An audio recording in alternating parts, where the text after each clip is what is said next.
Okay. Who goes first, you or me? You go first. No. Why? You picked out your 6 questions. You didn't even pick yours out yet? I'm going to just wing it. Freaking kidding me? Wing it? What's wrong with me winging it? This is ridiculous, Nayli. 5, 4, 3, 2, 1. Okay. Hey guys, welcome back to Nayli by Nature. It's me, Nayli. It's me, Sadia. And this is our 12 questions with each other. Yes. Sort of like how we go around to different cities asking people what they're wearing. But this is kind of to... We turn the camera inwards. Yes, and it's to ask each other questions about our journey thus far from Costa Rica, Mexico City, Palestine, Israel, New York. Back to New York. And kind of just catch up on how we're feeling. So here we go. Okay. So my first question is, how have you been feeling since you've been back home? Have you landed? Whew. Starting with the loaded questions, Alia. Have I landed? I don't think so. In some ways, sometimes life doesn't feel real. You know what I mean? It feels like,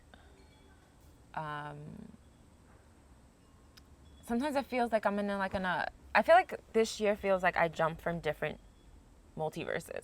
You know, it's like, and it's because like I feel like in the past when I've traveled to different countries, I would travel for a week or two and I felt like, oh, I traveled to this country. But now it feels like I lived in Costa Rica, I lived in Palestine, you know, like these were a long period of time I was in these countries.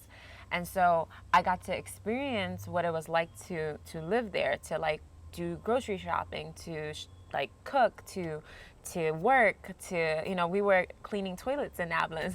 Yeah. We were doing a lot. So I feel like I had to adapt to all these different types of realities that we've been on this year. And so to come back home after each one of these journeys always felt like, what is life, you know? So I don't think I've landed completely yet. What do you think the point of our trip to Israel and Palestine was, now that it's been almost 2 months since we've been back?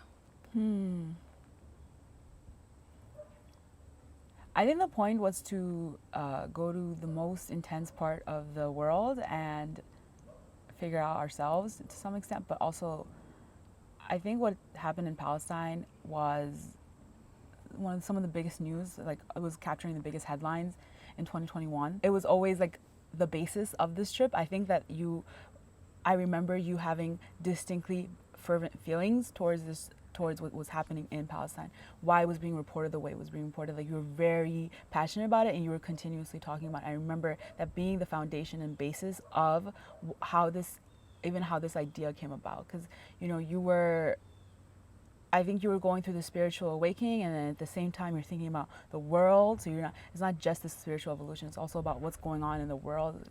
So I think all of this stuff that you were extending to yourself, this like, I don't know what it's called, like actualization, you know, giving yourself the actual attention to like acknowledge what was going on in you. You are extending that awareness to the world. And when you did that, I think Palestine was that was when it was really in everyone's consciousness, like the world's consciousness. And I think that's why we really needed to go there. Post ayahuasca, how has your coping mechanisms changed? Ooh. Okay, so when we came back home from after ayahuasca, it was like what, a few days after ayahuasca, we had like came home. We came home. And we were home for what, like 2.5 months? 2.5 months. I think at that time, my coping mechanism was to like isolate, because I felt like so the first week when we got back, I was like super happy. I was like on this high. And then as I was finding my comfort and adapting back to being home, I felt like I was no longer the same person. And it was like this tough reality for me to face, that I was no longer the person that I was before I did ayahuasca. And it was like, I feel like I was grieving, but I didn't really know how to explain it at the time. It felt like I was so scattered. And so my coping mechanism was to kind of isolate, because I really didn't want to see any of my friends, because it felt like they knew me as someone that I was no longer. And I felt like hanging out with them meant that I had to Like, was I playing a role? Was I acting? Yeah. And it's like, I think people don't like to change, and people don't really like to see other people change because it kind of triggers themselves, you know? And so I didn't know how to really be in that type of situation. So I just wanted to kind of be alone and figure out my own things before I kind of have those discussions with people, and people start asking me about ayahuasca, and people start asking me questions about Costa Rica. I felt like I needed some time to process it, so I kind of just isolated it, and that was my coping mechanism for when we got back from Costa Rica. And now that I'm back from Palestine and Israel, I feel like my coping mechanism, because I feel like now I'm dealing with both, and I feel like I'm still dealing with processing ayahuasca. But now I have like this other heavy experience I just went through with Palestine and Israel. So this time around, I feel like I needed to be surrounded by love. And I just needed to be loved on a little bit. And so I wanted to like see friends, and I wanted to hang out with my family. I wanted to be around my nephews. I actually wanted to be around people a little bit more. I wanted to date. I wanted to do these things because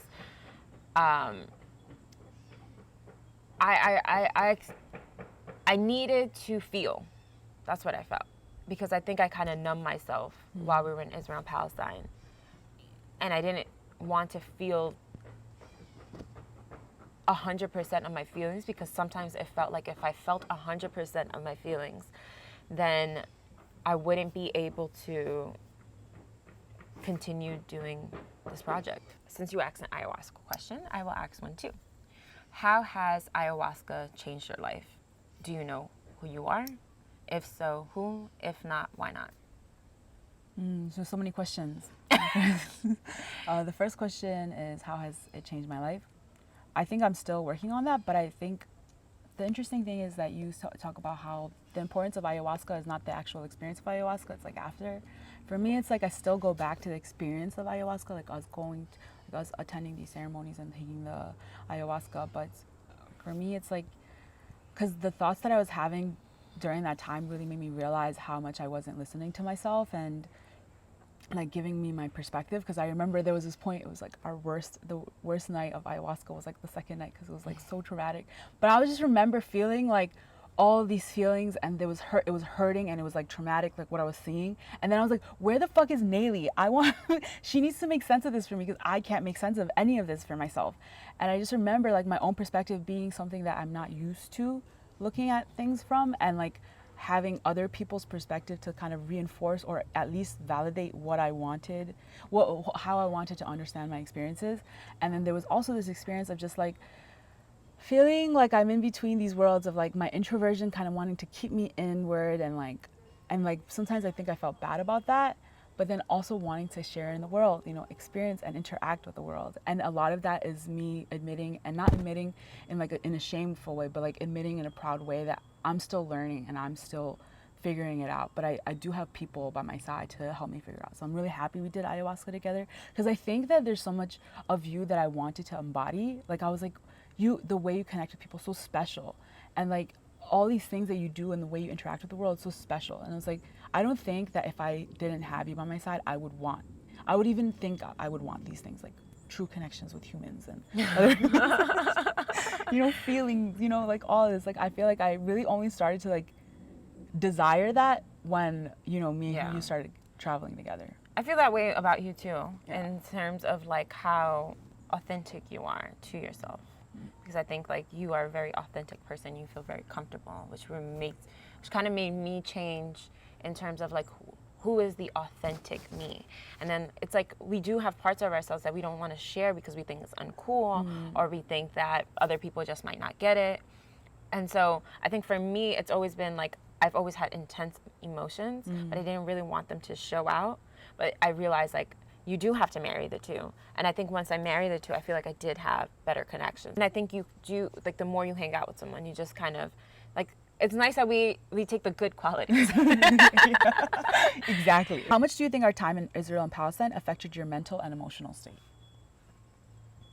I think I'm actualizing that now. You're understanding it now. Yeah. Like, when I came back, I was kind of like, maybe Maybe because before we left to Israel and Palestine, I was like, oh, when I come back, I'm gonna feel a ton of emotions. I just knew I was gonna feel these things. And because while we were there, I knew that I was kind of compartmentalizing my feelings. Um, and so I knew that, okay, like I was kind of preparing myself to like feel it all when I get back, you know? Yeah. But when I got back, I realized like I kind of didn't feel that. I kind of felt nothing, which scared me because I'm like, then what did this journey mean? Then what did the people mean? I felt like a terrible person, and I was questioning myself and like, why am I not feeling? It was like kind of like pinching myself to see what I was feeling. And for like, I would say almost like for a month, I wasn't feeling. And then suddenly like the floodgates open, and like every day I feel like I'm feeling more and more and more and more. And I don't even think I don't think I've even reached the limit of how much I could feel it right yet. But there's like this beautiful understanding that I've come to about the trip, you know? And I feel like that's evolving. For me, and I guess this is evolving, was that like, if I was to be born in Israel, I probably would have the opinions of an Israeli. And if I was to be born in Palestine, I would have the opinions of a Palestinian.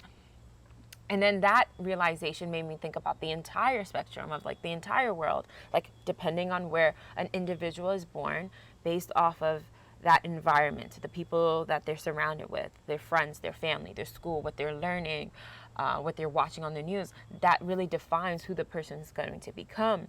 And the people that I met that were able to, like the Israeli people that we met that were like able to see the situation that's happening, and see that what's happening is fucked up, were the people that what I realized about those people, and even Palestinians who were able to kind of take themselves out of that situation and see it from a different perspective. They were conscious, you know, they were conscious. They were able to pull themselves out of that identity that they've been indoctrinated into, right? And then see it from a variety of ways that made them feel compassionate and understanding, but which also then triggered my own spirituality. That to me felt like divine justice, where it's not punishment, but it's like we're here to feel all the feelings. We're here to experience all the perspectives. And that is what I think builds compassion. And when there's compassion, that leads towards love. And I think that's the only thing that can actually change the world. You know what I mean? I feel actually calm. And I'm happy I feel calm, because I don't think I would have been prepared to deal with an angry side of me, you know? And that's not to say, and I hope no one misconstrues this for feeling like, oh, I'm okaying the shit that's happening in Palestine, because what's happening in Palestine is fucked up. Yeah. But what I'm talking about is something that's like, there's a system that's in place that indoctrinates all of us. Yeah. And we need to realize that. We need to realize that instead of blaming each other, and realize that there's a system in place. Now, who changes that system? It's us, you know? It's us really coming together as a collective. But people can't come together because it's through, like, you need to share the same opinion as me. The only way people come together is through love, truly. Like, if people really respect you, you know, you don't have to share the same opinions as somebody, but if you respect that person, then you're willing to listen to that person. Then you're willing to, like, you know, invite them to the table, invite them to conversation, invite them to your home, invite them to like have a friendship. But that has to be the foundation of that. I don't think it's like, you know, we talked about this yesterday, and like on TV, it's like, you know, it's always debating, like on Fox News, CNN, it's like, I'm right, you're wrong. And it's like, that never goes anywhere. Yeah. None of those conversations ever go anywhere. I can see it in like a multitude of ways. I can see it in every situation. I can see it in my family. I can see it in social issues. I can see it in me. Like, there's duality. Like, I think we're all problematic. Yeah. We're all problematic. I'm problematic. You're problematic. Like, I've done things that like I feel cringe about. You've done things, you know, literally whoever's watching, like, we've done things that are embarrassing, things that would be socially unacceptable, things that, like, no one's a perfect human being. Yeah. And I had to have compassion for myself. I had to forgive myself. Yeah. In order to build that for other people. On a level of 1 to 10, 1 being the lowest, 10 being the highest, how would you rate your mental health? I say a 5. When we got back, like actually landed, back in New York, I think I was closer to like a 2 or 1, but I think a 5 now. I think I was scared. I think I was like lost, and lost in a way that didn't feel. I, I think I wanted to. I think I'm so used to giving up and like like admitting defeat and just stewing in my unhappiness or depression or like self-loathing. I think I was maybe having a hard time with it. Yeah, like when we were in Palestine and Israel, like there was so much that was going on. There was so much reality and of pain that, you know, we were also experiencing that. I think I was trying to I was like trying to allow myself to actually like feel for the people. I felt all this like uncertainty about the trip, and then you know about the project, and then I kept moving in all these emotions, and it was all coming out. Is it going to rain?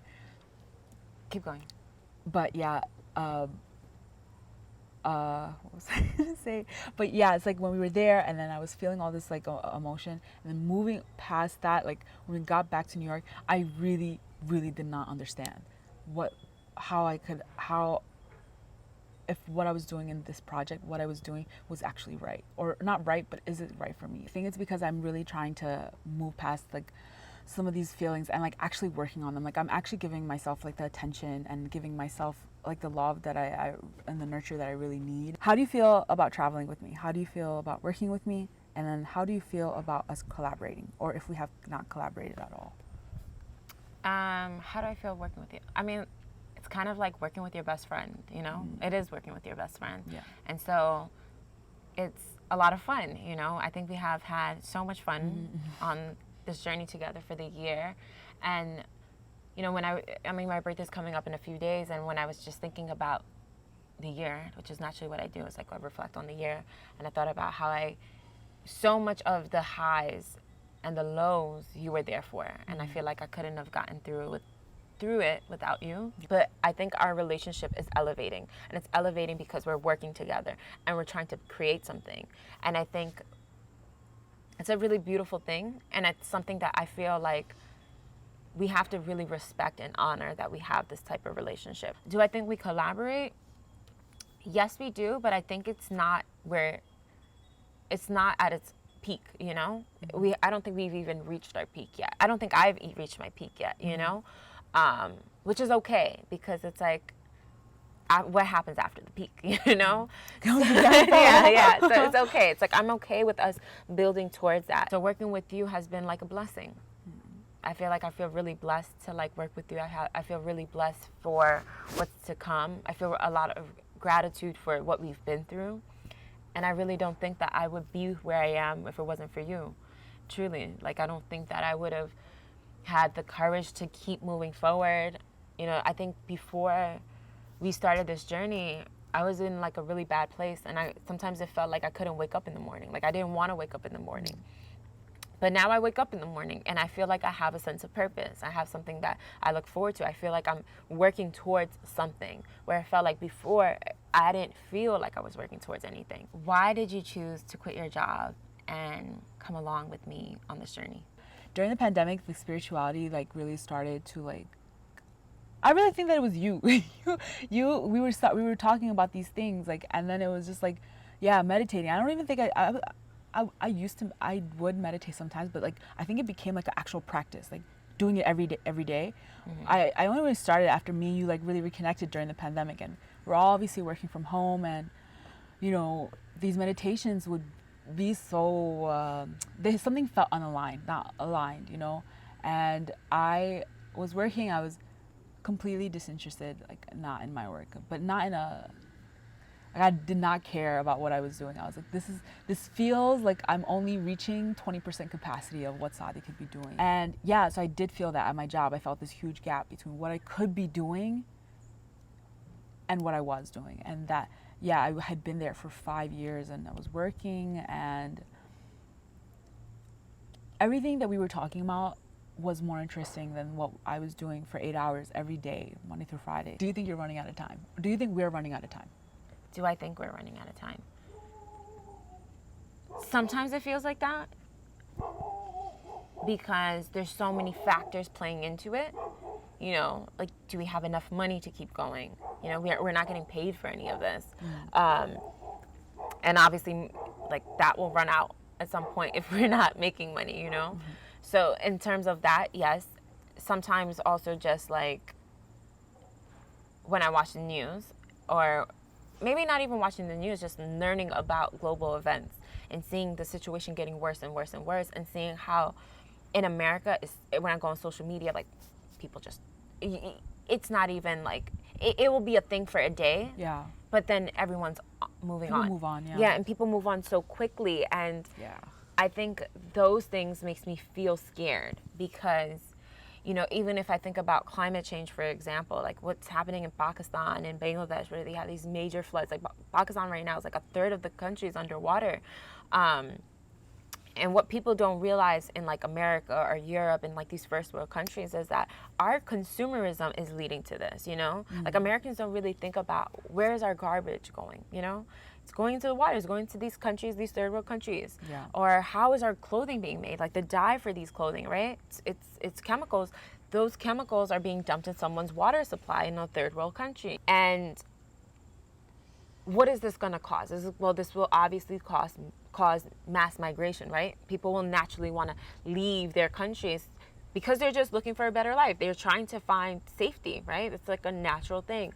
And I think Americans will be like, no, you can't come in.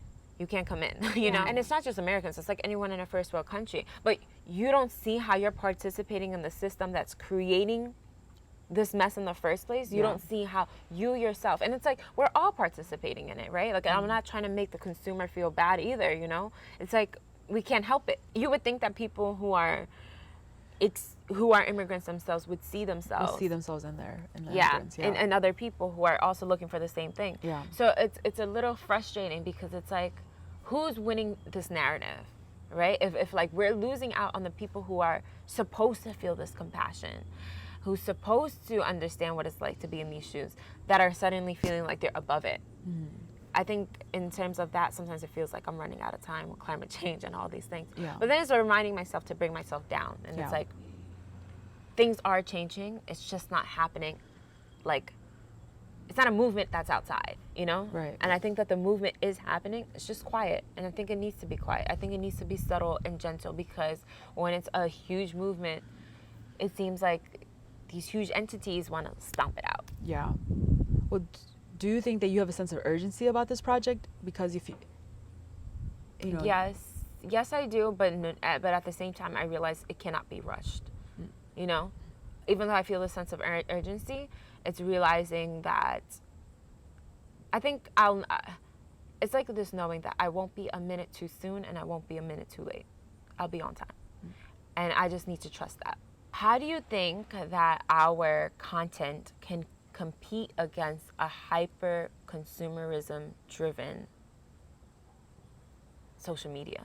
If you have some people that are passionate about what you're doing, they will keep you going. Like they're going to ride for you. They're going to support you in every way possible. I want the people that really care to get into it. But my faith is that you will all care. Everybody will care about this project, because this is about people just like you and me. And I do feel like there used to be this gap where we didn't feel, especially in America and especially in Western countries, we don't feel the pain. We don't feel the consequences of our actions in these other countries. But I feel that gap is getting smaller and narrower. Like, we all want to feel acknowledged. And that is part of the process. I like that you said people want to feel acknowledged. People do want to feel acknowledged. And people want,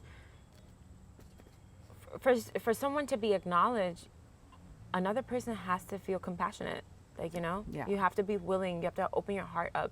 Even if that person is against everything you believe in, like you have to push past those feelings to like really, because especially if you believe that you want to do good, you want to make this world a better place. The sun is coming out. I know. But yeah, I really do think that. I think like it's possible. And I think that as we acknowledge ourselves, you know, and I think sometimes we're almost our worst critics.